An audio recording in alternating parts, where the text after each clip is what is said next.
सुनसान तूफानी बारिश की रात, धूल कीचड़ से भरे रास्ते पर चलते चलते थक चुका है।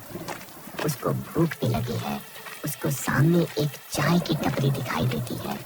वो उसकी ओर बढ़ता है। ओ बाप रे, बरसात ने तो हालत खराब कर दी। और ऊपर से ये जंगल जैसा रास्ता, पेट भी घुसघुसा रहा है। अरे वो क्या, चाय की टपरी लगती है। चलो, भगवान का शुक्र है। भोलू पास आता है। एक पुरानी सी झोपड़ी जिसमें 3 आदमी बैठे हैं। एक चाय बना रहा है, बाकी 2 बातें कर रहे थे। राम राम भैया, चाय मिलेगी क्या? बारिश की वजह से तो हालत ही बुरी हो गई। हाँ हाँ बाबूजी, मिल जाएगी। बारिश में चाय न मिले तो जिंदगी अधूरी लगती है। आओ बैठो, मुसाफिर लगते हो। कहाँ से आ रहे हो? बैरागपुर गांव से। दोस्त की शादी में आया था। अब ट्रेन पकड़नी है, अगली जगह जाना है। पर अब तो लग रहा है कि पेट भरे बिना ट्रेन नहीं पकड़ी जाएगी। ये कहकर भोला उनके पास जाकर बैठ जाता है और हरिया चाय बनाने लगता है। कुछ ही देर में हरिया चाय बना के ले आता है। ठीक कहा बाबू, खाली पेट मुसाफिरी भारी पड़ती है। लो चाय लो और थोड़ा सा आराम कर लो। सभी मजे से चाय पीने लगते हैं, पर बाहर बारिश अभी थमने का नाम ही नहीं ले रही थी। हमारे गांव की बरसात कुछ पुरानी बातें भी साथ ले आती है। अगर मन करे तो हम तीनों की कुछ कहानियां सुन लो। पुरानी है पर सच्ची। हाँ हाँ भाई, जरूर। वैसे भी बाहर तो बारिश हो रही है और कहानियाँ सुनने में मज़ा भी आएगा और समय भी बीत जाएगा। बहुत साल पहले मैं यहीं चाय बेचता था। एक रात बारिश ऐसी ही हो रही थी। एक औरत आई थी, अकेली, भीगी हुई। कहने लगी उसका बच्चा बीमार है, गांव से डॉक्टर बुलाना है। मैंने अपना साइकिल दिया और वो चली गई। फिर वो कभी नहीं लौटी और अगली सुबह मेरा शव उसी रास्ते में पेड़ से लटकता मिला। कहते हैं मैंने खुदकुशी की, पर मेरी तो कोई वजह ही नहीं थी। अरे फिर वो औरत? आज तक कोई नहीं जान पाया कि वो औरत कौन थी। अरे ये तो कुछ नहीं, मैं किसानी करता था। एक रात खेत में हल चला रहा था। बिजली कड़क रही थी। तभी देखा दूर एक बच्चा बैठा है, भीगा हुआ, कांप रहा। उसे घर ले आया। माँ ने कहा कि वो बच्चा तो 3 दिन पहले मरा था। मैं हंस पड़ा, पर उसी रात मेरी माँ की मौत हो गई और अगली सुबह मेरी आंख कभी नहीं खुली। हे भगवान, तो ये बच्चा? कहते हैं कुछ आत्माएं अपने साथ किसी को ले जाती हैं, शायद मुझे भी। अरे ये कोई कहानी है?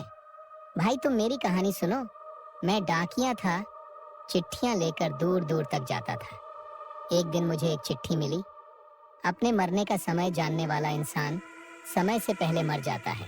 हंस दिया उस पर अगले दिन मेरी चिट्ठी मेरे ही नाम की थी और पता लिखा था श्मशान घाट। उसी शाम बिजली गिरने से मैं मरा। क्या मतलब? ये सब कैसे? आप सब तो जिंदा हो, कहानियों में खुद को ही मार रहे हो। हमारे जैसे कई हैं जो अब भी टपरी पर बैठते हैं, कहानियां सुनाते हैं, इंतजार करते हैं किसी के आने का। अरे भैया, सच्ची में डर लगने लगा। वैसे भी मुझे स्टेशन जाना है। चाय बहुत बढ़िया थी और कहानियाँ तो और भी ज़्यादा। अब बारिश भी हट गई है, मैं चलता हूँ स्टेशन। मेरी ट्रेन निकल जाएगी। ये बोल के भोला वहां से चल पड़ता है। अरे अजीब पागल थे तीनों, पर हाँ, कहानियाँ बढ़िया सुनाई। चाय के भी मज़े ले लिए और कहानियाँ सुन के टाइम पास भी अच्छा हो गया। वो उन तीनों की बातों को सोचता हुआ स्टेशन पहुंच जाता है। बाप रे, आखिर पहुंच ही गया। अरे चाचा, राम राम। ट्रेन पकड़नी है सूरजपुर गांव के लिए। ट्रेन कब तक आएगी? ट्रेन तो रात को कोई नहीं है, तू यहाँ नहीं रह। रात को कोई भी यहाँ नहीं आता, चला जा और सुबह आना। अरे चाचा, आप तो डराने लगे। मैंने तो सोचा था कि स्टेशन पर कोई मजाकिया मिलेगा। आप तो बिल्कुल डर का माहौल बना रहे हैं। बेटा, ये स्टेशन अब मुसाफिर कम और साए ज्यादा देखता है। पहले यहाँ चहल पहल होती थी, अब तो सिर्फ इंतजार है, और वो भी ऐसे लोगों का जो लौटते नहीं। अरे चाचा, आपको कहानी सुनाने का बड़ा शौक लगता है। वैसे ऊपर से एकदम पुरानी हिंदी फिल्म के बूढ़े बाबा लगते हो। तू जानता नहीं, ये वही जगह है जहाँ 3 साल पहले एक लड़का बैठा था, ठीक इसी बेंच पर। उसे भी ट्रेन पकड़नी थी। बारिश हो रही थी। एक औरत आई थी सफेद साड़ी में। वो उसके पास बैठी, बात करने लगी। सुबह जब लोग आए तो वो लड़का वहीं मरा पड़ा था। आंखें खुली थीं और होठों पर अजीब सी मुस्कान। वाह चाचा, अब तो मैं तय कर रहा हूँ कि आपको फिल्म में लेना पड़ेगा डर का ठेकेदार। वैसे ट्रेन तो कल आएगी, तब तक यहाँ बेंच पर बैठकर रात काट लेता हूँ। तो बैठ जा बेटा, पर अगर रात में कोई तुझे ताड़ता दिखे, कोई पास आकर सिर्फ देखता रहे, तो समझ लेना वो इंसान नहीं है। और अगर तुझे लगे कि हवा में कोई हल्की सी सरसराहट है, तो कान मत देना, बस आंखें बंद कर लेना। ये कहकर वो बूढ़ा आदमी वहां से चला गया और भोला उसी बेंच पर लेट गया। कहाँ फंस गया? ना रेल है और ना ठिकाना। वो बूढ़ा भी कुछ अजीब सा था, हंस भी रहा था और डरा भी रहा था। कौन है वहां पर? कौन चल के आया? ओह अच्छा, ये हवा के कारण दरवाजा खुला होगा। एक तो हवा भी इतनी तेज चल रही है। वो लेटने की बजाय बैठ जाता है और रात के गुजरने का इंतजार करता है।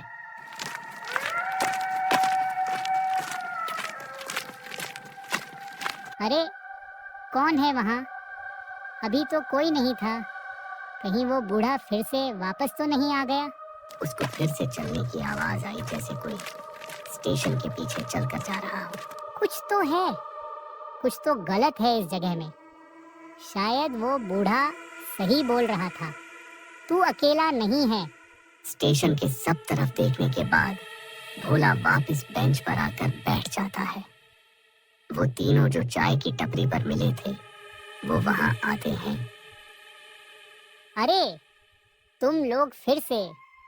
अजीब बात है, कहाँ से आ रहे हो इतनी रात को? हम तो यही थे, इंतजार कर रहे थे तुम्हारा। हम भी तुम्हारे जैसे ही थे मुसाफिर, पर मंजिल तक कभी पहुंच न सके। हम तो बस तुमको देखने आए हैं। हमें लगा होगा कि तुम यहाँ बैठकर अकेले हो गए होंगे। अब तू भी यहीं रुक जा, सफर बहुत लंबा हो गया तेरा। अब विश्राम कर ले। वैसे भी भोलू घर जाके क्या ही मिलेगा। हमें देख, यहाँ पर रहकर ही अपना टाइम काट रहे हैं। अरे अरे, ये क्या बात हुई भाई? मैं तो बस अपने घर जा रहा हूँ। विश्राम तो घर जाकर ही करूँगा। तेरा घर तो अब यही है। अब तू हमारे साथ ही रहेगा, कहीं नहीं जाने देंगे हम अब तुमको। इतने समय बाद हमारे साथ बैठकर किसी ने चाय पी है। क्या बकवास कर रहे हो? ये मजाक का वक्त नहीं है। तुम लोग मुझे क्यों रुकोगे घर जाने को? मैं तो अपने घर जाकर ही आराम करूँगा। तभी तीनों अपने इंसानी रूप से बाहर आ जाते हैं, पैर भी जमीन से नहीं लगे हुए। भोला अब पहचान गया था कि वो आत्माएं हैं, इंसान नहीं। कोई है, कोई बचाओ। वो लोग इंसान नहीं हैं। हे भगवान! भोला वहां से बचकर भाग रहा होता है। तभी वो बूढ़ा आदमी वहां आ जाता है। चुप रहो, भागो यहाँ से। मैंने पहले ही कहा था तुमसे यहाँ पर नहीं आओ।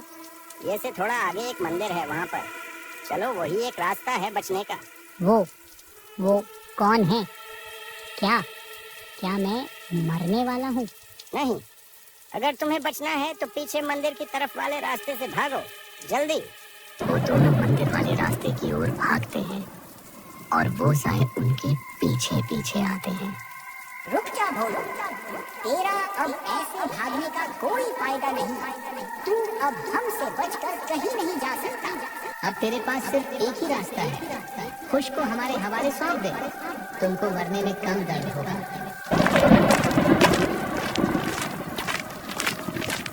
वो बूढ़ा आदमी और भोला मंदिर के अंदर पहुंच जाते हैं। मंदिर के अंदर पहुंचते ही वो साहिब बाहर ही रुक जाते हैं। बाहर आ तू यहाँ से, अगर तू बाहर नहीं आया तो तुझे बहुत दर्दनाक मौत दूंगा। तू हमेशा हमेशा के लिए यहीं भटकता रहेगा। आखिरी बार बोल रहा, तू बाहर आ जा। चले जाओ तुम लोग यहाँ से, ये बात तुम भी जानते हो। जब तक हम मंदिर के अंदर हैं, तुम हमारा कुछ नहीं बिगाड़ सकते। भोला, तू इनकी बातों में मत आना। जब तक तू भगवान की शरण में है, ये तुमको कुछ नहीं कर पाएंगे। भूत पिशाच निकट नहीं आवे, महावीर जब नाम सुनावे। चाचा, क्या ये हर रात ऐसे ही लोगों को मारकर अपना शिकार बनाते हैं? शुक्र है भगवान का मैं बच गया, वरना आज मारा जाता। धन्यवाद चाचा, आपकी वजह से मैं आज बच गया। अभी मैं चलता हूँ। बेटा, रात की खामोशी और वीरान रास्ते इंसान को कई बार निगल जाते हैं। आगे से किसी भी बात को नजरअंदाज नहीं करना, क्या पता वहाँ पर कितना खतरा हो। ये सिलसिला अभी भी खत्म नहीं हुआ। हर रात कोई न कोई मुसाफिर आता और वहीं पर रह जाता। हाँ हाँ, चाय भी मिलेगी और कहानियाँ भी।